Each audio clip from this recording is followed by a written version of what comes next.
Two Irish hitmen, a medieval Belgian city, and a strung-out dwarf walk into a bar. There's no punchline, just a awesome movie that happens to be one of the best Christmas movies that you don't watch every year. Let's change that.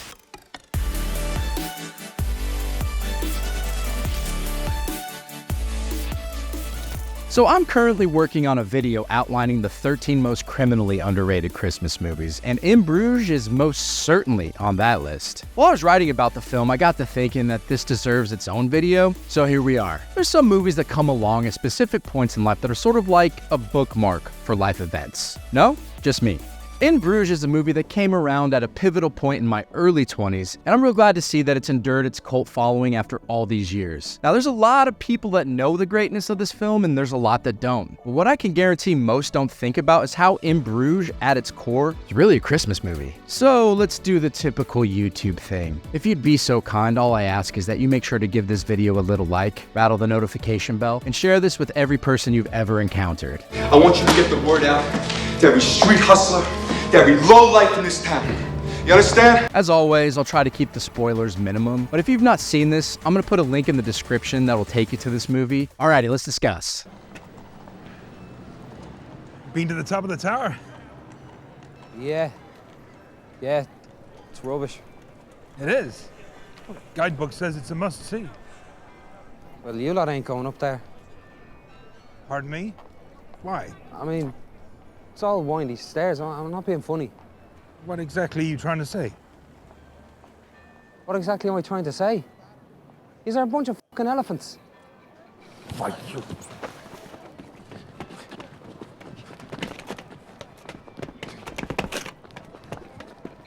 In Bruges is a 2008 black comedy drama crime thriller directed and written by Martin McDonagh. This was McDonagh's first feature-length film and still his best to this day as far as I'm concerned. The film stars Colin, Farrell, and Gleeson as two Irish hitmen, Ray and Ken respectively, with Ralph Fiennes as their ruthless boss Harry. Upon a recent viewing, I've realized most of this cast has appeared in some form of a Harry Potter movie. Let's not forget Colin Farrell was bait-and-switch Grindelwald in the first Fantastic Beasts film. Hey, Harry Potter, take you and your girlfriends out of here. Anyway, the film begins with two Irish hitmen, Ray, played by Colin Farrell, and Ken, played by Gleeson, who are sent to the medieval city of Bruges, Belgium, after a job in London goes wrong. Ray, an inexperienced hitman, accidentally kills a young boy during this botched job, which happens to be his first. Ray and Ken are ordered to lay low in Bruges and await further instructions from their boss, Harry, played by Ralph Fiennes. We are quietly sightseeing, like he says, and awaiting his call to see what we do next. This is my vote what we should do. We give it another day, 2 days max.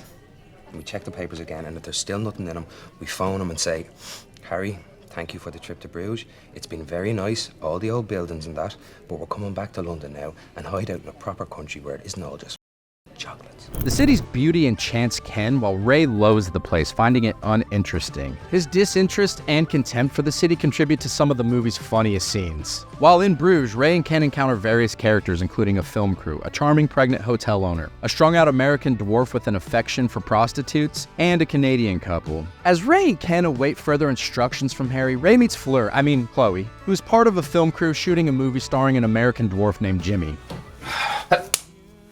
Hey, what? Back off, Shorty. You don't know karate. Ah! Don't say you didn't have a cover. Short arse! Ray's attracted to Chloe and they go on a date, which ends with Ray knocking out a couple in a restaurant after an argument. The scene's crucial to the plot, but it's also hilariously absurd. When Harry's instructions arrive, Ken, to whom the job is directed, isn't sure that he can do the new job. The job he's given is to kill Ray due to the accidental killing of the young boy during Ray's botch hit. Harry, as it turns out, is an altruistic hitman boss with a set of morals, and killing kids is an unforgivable sin. The accidental killing of a child sends Ray into a deep spiral of guilt and remorse. This tragic event haunts him throughout the film, leading him to question his actions and the life he's chosen. Ray's guilt's so profound that it even leads him to attempt suicide at one point. The city of Bruges, with its picturesque appeal, serves as a constant reminder of the innocent life he took, further intensifying his guilt and regret. Ray's relationship with the city is one of the most complex in the entire film. He starts by hating it and calling it a shithole, but it progresses by the end of the movie. Towards the film's end, Ray's feelings about Bruges takes on a more profound meaning. He equates being in Bruges to purgatory, a place of judgment and atonement for his sins. The city confronted him to bring those feelings out and to help lead him down a healing path, hopefully. Ken sees the torment Ray's putting himself through, but he also sees his potential and that underneath the surface lies a good man. Ken develops a sort of fatherly affection for Ray and ultimately defies Harry's orders, choosing to protect Ray instead of killing him. Ray's story arc's a journey of self-discovery and redemption. He starts as a guilt-ridden hitman who despises the city of Bruges, seeing it as a reminder of the innocent life he took. However, as the story unfolds, Ray begins confronting his past and actions, changing his perspective. The acting in this film is stupidly good. Brendan Gleeson's terrific as Ken. He's subtle, yet powerful. He effectively portrays Ken's internal struggle between loyalty to Harry and his growing affection for Ray. Gleeson's nuanced acting brings depth to the character, making Ken a compelling and relatable figure among the film's dark humor and absurd situations. Ralph Fiennes as the main antagonist, Harry, is often overlooked, but his performance as a ruthless, foul-mouthed gangster is ridiculously good. What I enjoy most is that even though he's clearly the bad guy here, his robust moral code makes him a sympathetic antagonist. He seems to be a family man and has a particular abhorrence for the killing of innocent individuals, especially children. As a viewer, his pursuit of justice for Ray's actions, though through questionable means, invites a degree of understanding despite its ruthless nature. Plus, it's Ralph Fiennes. Is he ever just phoning it in? Now, the true star of the movie is Colin Farrell. This film really displayed the depth of Farrell's acting skills. As Ray, he brought a tormented depth and complexity to his character. His performance is both emotionally resonant and darkly comedic. His one-liners in the movie are fantastic, but when a scene calls for him to portray Ray's internal struggle with guilt and remorse,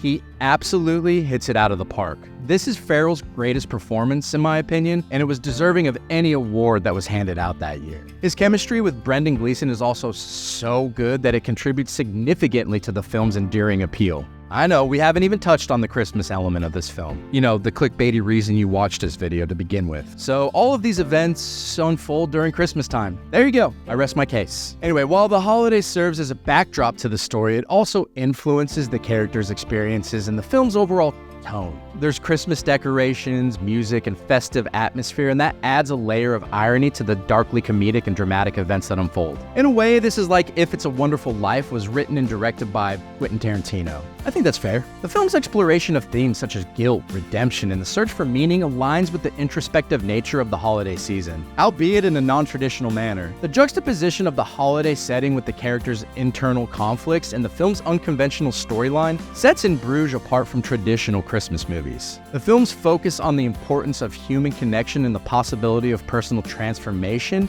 resonates with the spirit of the holidays, albeit in a more cynical and irreverent fashion. Think of Ray as like a modern-day Ebenezer Scrooge, more or less. The unique blend of dark humor, drama, and holiday imagery contribute to the film's status as an underrated Christmas movie. We've all seen the holiday classics a million times, so why not change it up with something like this? Plus, it's a great fucking movie. That was a great fucking movie. In Bruges is a film tour de force that only improves with age. It has terrific dialogue, outstanding performances, beautiful scenery, and it was a fantastic debut for a now great director. This film, albeit dark at moments, leaves us with an oddly ambiguous and hopeful ending, completing Ray's redemption story arc. This is a film I always recommend to people who aren't the cinephile I am. It's been one of my favorite for years, and after another seasonal viewing, it still remains there. For the holidays, the only present I want is for more people to experience this movie for the first time. Have you seen In Bruges? Did I do it justice? Did I sell it to you if you haven't seen it? If you have and love it, why not consider adding this to the yearly Christmas rotation? If you liked what you watched, please do me a favor and like, share, and subscribe. I personally would greatly appreciate it. If you didn't, but you watched this far to let me know that, then hey, thanks for watching. As always, the opinions in this video are mine and mine alone, but what do I know? I'm but a mere jackass. I'll try to do better next time. Catch you later, friends. Oh, big gulps, huh? All right. Well, see you later.